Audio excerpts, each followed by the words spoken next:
I grew up on Lake Tapps, and 50 years later, I still spend a lot of my time swimming, kayaking, and paddleboarding on the lake. Today, I get to spend some time on the water in beautiful District 1, which I have the pleasure of now representing.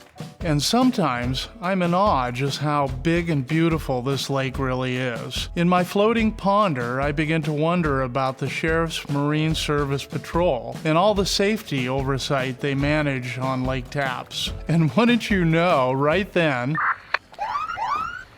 Good afternoon. Hey. Is that you, Councilmember Morell? It is. How are you doing? Hey, good to see you. Hey, I'm just wondering if you got a life jacket on board. Let's have a look. Okay, yeah. I happen to have a life jacket here. And the only other thing the paddlecraft need is a sound device. Do you have a whistle or something? Yes, I do. I do have a whistle here. One more time, nice and loud for me. I like it. Since you're out here, you want to join me and see what I do out on the lake when I'm patrolling? Oh, love to. All right.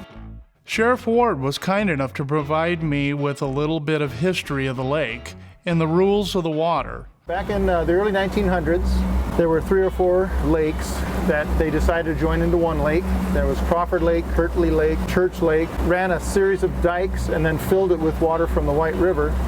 And since that time, it's been Lake Tapps. This is one of our few Class A lakes. It's over 500 acres, well over 500 acres of water. Basic speed limits on Lake Tapps within 200 feet of shore or 100 foot from a dock that's over 100 feet long. It's 5 miles an hour. Other than that, the speed limit is 60 miles an hour, 60. Wow. Now, as far as life jackets go, they just have to be on the vessel? That depends on the type of vessel. A jet ski, you have to wear it, have it snapped on tight. If you have a kayak, paddleboard, canoe, you just have to have it on board the vessel. I don't see a lot of people wearing life vests on paddleboards. Don't have to wear it, but it has to be on the vessel. It can be tied to a line being towed behind the paddleboard, but it has to be there. And then since it's a vessel, you have to have a sound device, usually a whistle. So if you get into trouble on a paddleboard, you can give 5 quick blasts over and over, let people know around you that you're in trouble. As an avid paddleboarder myself, I didn't realize that there was a requirement to have both a life vest and whistle on the lake at all times. Okay, so this is Fairweather Cove. Yes, this is an underway area. This used to be known as Party Cove.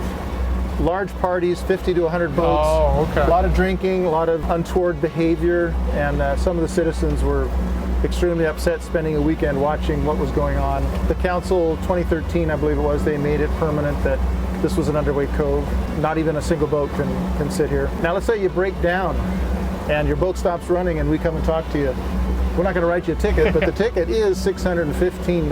Wow. For being in this particular cove and not being underway. Being able to move. Yep. And I assume that these residents self-police also? And Yes, we have an online system through the Sheriff's Department that they can send us information through our website. Friday through Sunday is where if there's it's a hot lot weather, of activity. if it's hot weather, we try to get a boat out on Friday, and then 1 or 2 boats out Saturday and Sunday. As it gets warmer in August, we'll have 2 boats all the time. And then Bonnie Lake has their boat out quite often during the weekends. Department of Ecology is on the lake a lot. Fish and Wildlife is on the lake a lot, keeping water samples going and seeing what fish are out, that kind of thing. They want to make sure that fishing is done properly and legally, so they're out here checking that. They also have some wild species that are out here. There was a river otter out on the lake yesterday. I saw it near where we put our boat in. Oftentimes we'll check fishermen because fishermen have been notorious to not have the safety equipment required on a vessel. Okay. This gentleman looks squared away. He's got the numbers spaced out correctly. He's got a current tab. But in a smaller fishing boat, maybe an aluminum one or maybe even a homemade one, we would usually go and ask just to make sure. Because a lot of our drownings are fishing vessels, personal watercraft, man-powered vessels. Paddle boarders have had issues. So, based on your experience, what is the ticket that is mostly written? We're very concerned with safety, and the major safety item is the life jacket. After June 30th, then you have to have the next year's tab on your boat, the decal. That's $257 to not have it. So those are probably the 2 most common. What do people need to know when they get on the water? People need to know to be prepared. You can't plan an accident, you can't plan an emergency. You have to have the items necessary on your vessel. Make sure you have life jackets. Keep yourself and your passengers safe. Make sure you're sober. Make sure you're able to operate the vessel, that you're aware of all the things that it does. Make sure you have the paperwork documenting whose vessel it is, if it's yours. Make sure you have the mandatory boater's card if your horsepower is over 15 horsepower. Keep your distance from other vessels. You're not going to hit somebody if you're keeping proper distance away and keeping lookout. Your head should be on a swivel when you're out operating a vessel. It shouldn't be staring straight ahead. We do a lot of stops where vessel operators are staring ahead and we have to go past them for them to even see us.